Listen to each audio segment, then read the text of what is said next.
CPM എന്ന party വല്ലാതെ കൺഫ്യൂഷനിലാണ്. എന്ത് ചെയ്യണമെന്ന് അറിഞ്ഞുകൂടാ. ഇപ്പോൾ PV അൻവർ MLAക്കെതിരെയുള്ള ഒരു പ്രസ്താവന CPM നടത്തുകയുണ്ടായി. ആ പ്രസ്താവന അവരുടെ സൈറ്റിലാണ് ആ പ്രസ്താവന ഇടുന്നത്. പക്ഷേ ആ പ്രസ്താവന പോലും അപ്പോഴപ്പോൾ തിരുത്തിക്കൊണ്ടിരുന്നു.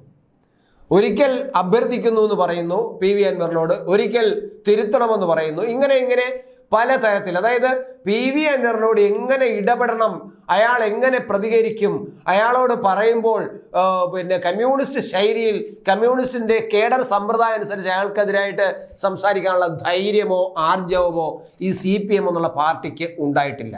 ഞാൻ എന്തായാലും കൂടുതൽ നിങ്ങളുടെ അതിനെക്കുറിച്ച് പറയുന്നില്ല. പക്ഷേ അവിടെ നടന്ന സംഭവം, അതായത് CPMന് വല്ലാതെ കൺഫ്യൂഷൻ ആയിരിക്കുന്നു. അൻവറിനെതിരെ എന്ത് ചെയ്യണമെന്ന് അറിഞ്ഞുകൂടാ, അൻവറിനെ എങ്ങനെ കൈകാര്യം ചെയ്യണമെന്ന് അറിഞ്ഞുകൂടാ, വല്ലാതെ പ്രതിസന്ധിയിലായിരിക്കണം. പ്രതിസന്ധി എന്ന് പറയുമ്പോൾ നമ്മുടെ സെക്രട്ടറി ഗോവിന്ദന് ഇഷ്ടപ്പെടില്ല, കാരണം പ്രതിസന്ധി ഇല്ലെന്നാണ് പറയുന്നത്. പക്ഷേ CPMന്റെ പ്രസ്താവനയിൽ പോലും അപ്പോഴപ്പോൾ തിരുത്തു വന്നതിൻ്റെ കാരണം എന്തുകൊണ്ടാണ്?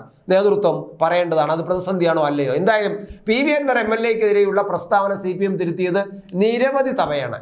കഴിഞ്ഞ ദിവസം CPMന്റെ ഔദ്യോഗിക ഫേസ്ബുക്ക് പേജിലാണ് വെട്ടലും തിരുത്തലും നടന്നത്. കാരണം തിരുത്തൽ നടന്നുകൊണ്ടിരിക്കുകയാണ്, അപ്പോൾ വെട്ടലും തിരുത്തലും നടക്കും. പക്ഷേ ഒരു കാര്യം തന്നെ ഒന്നിലധികം തവണ വെട്ടിയും തിരുത്തിയും ചെയ്താൽ ആ വെട്ട് തിരുത്തലിനെ തിരുത്തൽ എന്ന് പറയാൻ കഴിയില്ല.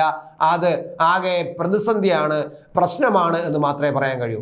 ഞാനിപ്പോൾ ഒരു കാര്യം നിങ്ങളുടെ മുന്നിൽ ഞാൻ ഒരു കാര്യം എഴുതിക്കൊണ്ടിരിക്കുകയാണെങ്കിൽ, ഞാൻ ഒരിക്കൽ എഴുതി, രണ്ടാമത് എഴുതിയിട്ട് അതിനെ വീണ്ടും വെട്ടി, മൂന്നാമത് എഴുതി അതിനെ വീണ്ടും വെട്ടിയിട്ട് വീണ്ടും തിരുത്തി എഴുതി, അങ്ങനെയാണെങ്കിൽ അതിൻ്റെ അർത്ഥം എന്താണ്? എനിക്ക് ആ വിഷയത്തിൽ കാര്യം എങ്ങനെ വ്യക്തമാക്കണം എന്ന് അറിഞ്ഞുകൂടാ, ഞാൻ പരാജിതനാണ് എന്ന് തന്നെയാണ്. അതുപോലെ തന്നെയാണ് PV അൻവറിനെതിരായിട്ടുള്ള ഒരു പ്രസ്താവന ഫേസ്ബുക്ക് പേജിൽ പോസ്റ്റ് ചെയ്തിട്ട് വീണ്ടും തിരുത്തുന്നു. അത് ഞാൻ ഒന്ന് ക്ലിയർ ആയിട്ട് നിങ്ങൾക്ക് മനസ്സിലാക്കാം. CPM സ്വതന്ത്രനായ MLAയോട് കൽപ്പിച്ചാൽ മതിയോ അതോ അഭ്യർത്ഥിക്കണോ എന്നതായിരുന്നു കൺഫ്യൂഷൻ. അയാളോട് എങ്ങനെ പെരുമാറണം, എങ്ങനെ അയാളോട് ആവശ്യപ്പെടണമെന്നറിയില്ല. അഭ്യർത്ഥിച്ചാൽ മതിയോ? അഭ്യർത്ഥിക്കുമ്പോൾ സഹാക്കൊക്കെ ഇഷ്ടപ്പെടില്ലല്ലോ. എന്നാൽ പിന്നെ ഓർഡർ ഇട്ടാലോ? അത് അയാൾ കയറി കൊണ്ടിട്ട് വീണ്ടും പത്രസമ്മേളനം നടത്തിയാലോ? പ്രശ്നം തന്നെയാണ്. അതായത് ഉച്ചയ്ക്ക് 12:58 പങ്കുവച്ച പോസ്റ്റിൽ പാർട്ടിയെ ദുർബലപ്പെടുത്താനുള്ള സമീപനത്തിൽ നിന്നും പിന്തിരിയണമെന്ന് അഭ്യർത്ഥിക്കുന്നു എന്നാണ് CPM പറഞ്ഞിരിക്കുന്നത്.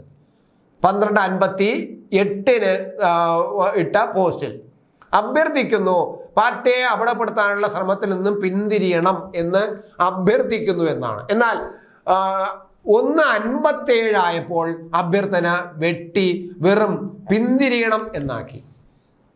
1:57 ആയപ്പോൾ അഭ്യർത്ഥിക്കുന്നു എന്നുള്ള വാക്കങ്ങ് കളഞ്ഞു, അതിനെ വെട്ടിക്കളഞ്ഞിട്ട് ഈ പാർട്ടി അപകടപ്പെടുന്ന പ്രവർത്തനങ്ങളിൽ നിന്നും PV അൻവർ പിന്തിരിയണം എന്ന് ഒരു അഭിപ്രായമാണ് ഫേസ്ബുക്ക് പോസ്റ്റിൽ ഇട്ടത് 1:57. അത് കഴിഞ്ഞ് 2:50 ആയപ്പോൾ വീണ്ടും CPMന് ആകെ കൺഫ്യൂഷൻ. അയ്യോ, അങ്ങനെ പറഞ്ഞാൽ അയാൾക്ക് വീണ്ടും കയറി കൊള്ളുമോ? അങ്ങനെ പിന്തിരിയണം എന്ന് മാത്രം പറഞ്ഞ ഒരു പാർട്ടിയുടെ ഒരു ശൈലിയായോ? ഇല്ല. അപ്പോൾ അവർ വീണ്ടും തിരുത്തിരും. 2:50 വീണ്ടും അഭ്യർത്ഥന കൂട്ടിച്ചേർത്തു. എന്താണെന്ന് അത് പാർട്ടി നൽകിയ കൽപ്പന നിരസിച്ചാൽ വഹിച്ചാണോ അതോ അഭ്യർത്ഥന മാനിച്ചാണോ എന്നറിയില്ല. രാത്രിയോടെ ഇനി താൽക്കാലികമായി പരസ്യ പ്രസ്താവന നിർത്തിവെച്ച് മുന്നറിയിപ്പ് അൻവറും എത്തി. അപ്പൊ 2:50 വീണ്ടും തിരുത്തിയിട്ട് വേറെ ചില കാര്യങ്ങൾ ചെയ്തു.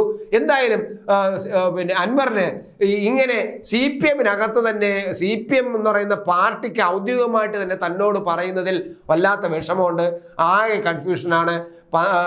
ഓരോ മണിക്കൂർ കഴിയുമ്പോഴും അഭ്യർത്ഥിക്കുന്നു, പിന്നെ അഭ്യർത്ഥന മാറ്റിയിട്ട് പിന്തിരിയണമെന്ന് ആവശ്യപ്പെടുന്നു, അതും മാറ്റിയിട്ട് പിന്നെ പിന്തിരിഞ്ഞാൽ കൊള്ളാമെന്ന് പറയുന്നു. ഇങ്ങനെ മാറി മാറി പറയുമ്പോൾ അൻവറിനെ തോന്നി, കഷ്ടം, ഇനി ഞാൻ CPMനായിട്ട് ബുദ്ധിമുട്ടിക്കണ്ട, ഞാൻ CPMന് ഒരു ശീലമല്ലാത്ത അഭ്യർത്ഥന പാർട്ടി അണികളിലും രാഷ്ട്രീയ നിരീക്ഷകരിലും വലിയ ചർച്ചയായി മാറുന്നുണ്ട്.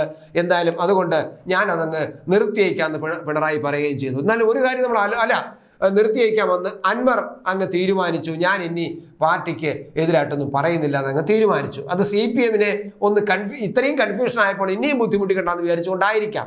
എന്തായാലും ഒരു കേഡർ പാർട്ടി എന്ന നിലയിൽ CPMന് MLAമാരുടെയോ അല്ലെങ്കിൽ അണികളുടെയോ അഭ്യർത്ഥന പതിവുള്ളതല്ല. CPMന്റെ സ്വഭാവം അനുസരിച്ച് നമ്മൾ കാണുന്നതാണ്. ഒരു കാരണവശാലും CPM ഇങ്ങനെ അഭ്യർത്ഥന നടത്താറില്ല. അത് MLA ആയാലും ശരി, പാർട്ടി അണികളായാലും ശരി. സാധാരണ മുകളിൽ നിന്നുള്ള ഒരു തീരുമാനം അതേ വഴിയെ താഴേക്ക് വരെ എത്തിക്കുകയും അത് അനുശാസിക്കുകയും അത് പതിവാണ്. എന്നാൽ അൻവറിന്റെ കാര്യത്തിൽ എത്തുമ്പോഴുള്ള വെട്ടലും തിരുത്തലിനും പിന്നിലെന്തെന്ന് നമുക്ക് തന്നെ തിരിച്ചറിയേണ്ടി വരും. ഒരു കാലത്ത് തോളിലേറ്റി നടന്ന അൻവറിനെ മുഖ്യമന്ത്രി തന്നെ തള്ളിപ്പറഞ്ഞതും കഴിഞ്ഞ ദിവസം കേരളം കണ്ടതാണ്. പാർട്ടിയിലും സർക്കാരിലും പലതും ചെയ്ഞ്ഞു നാറുന്നുണ്ടെന്നും എന്നാൽ കാലുപിടിച്ചും തൽക്കാലം നാറ്റം മാറ്റാനുള്ള ശ്രമങ്ങളാണ് ഇപ്പോൾ നടക്കുന്നതെന്നും പറയേണ്ടി വരും. കൃത്യമായിട്ടും അത് തന്നെയാണ് ഞാനും പറയുന്നത്. അത് പറയാതിരിക്കാൻ നിവർത്തിയില്ല.